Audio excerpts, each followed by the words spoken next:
Dobrý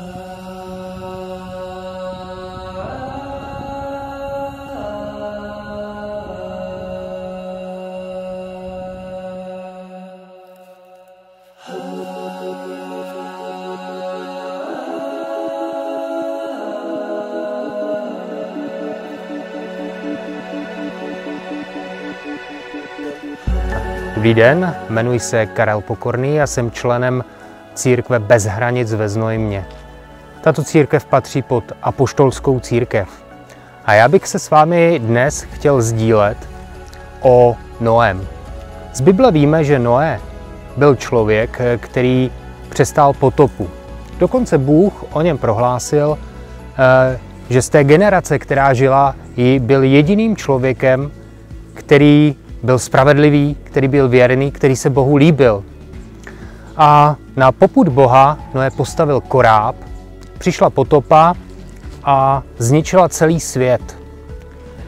Jediný Noé se svojí rodinou přežil. Dá se říct, že díky Noému byla zachráněna celá jeho rodina. Noé měl syny, celkem 3. Jeden se jmenoval Šém, druhý Chám a třetí Jáfet.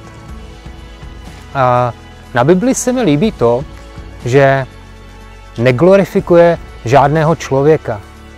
Že mluví o jejich dobrých činech a dobrých skutcích, tak mluví i o jejich selháních a pádech. Nevyvyšuje nějak člověka a nestaví ho na roveň Bohu. A stalo se to, že po potopě Noé postavil vinici nebo zasadil vinici, opil se a aniž by o sobě věděl, tak nahý upadl na zem a usnul. Viděl to jeho syn Chám, který, když to viděl, tak tím otcem pohrdl. Oznámil to svým bratrům a jeho bratři se zachovali úplně jinak než tento prostřední bratr Chám. Bratři šli obráceně k otci, aniž by viděli jeho nahotu a přikryli ho. Když Noé přišel k sobě a dozvěděl se, co udělali všichni 3 jeho synové, tak 2 syny, Šéma a Jáfeta, tak těm požehnal. Líbilo se mu jejich chování, jak se zachovali. Že se zachovali s úctou a respektem vůči svému tátovi. Když to chování prostředního syna Cháma se mu nelíbilo a svému prostřednímu synu zlořečil. Takže tolik tento příběh, nad kterým jsem se chtěl zamyslet. A chtěl bych se zeptat vás, vážení posluchači, jak jste na tom vy?